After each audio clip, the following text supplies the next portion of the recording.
কুরআন মধুর বাণী আমি যখনই শুনি আমার মন ভরে যায়।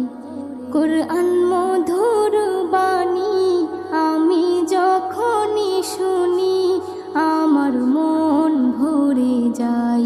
শোনো মুমিন মুসলমান, পড়ে দেখো না কুরআন, কত শান্তি পাওয়া যায়। কুরআন মধুর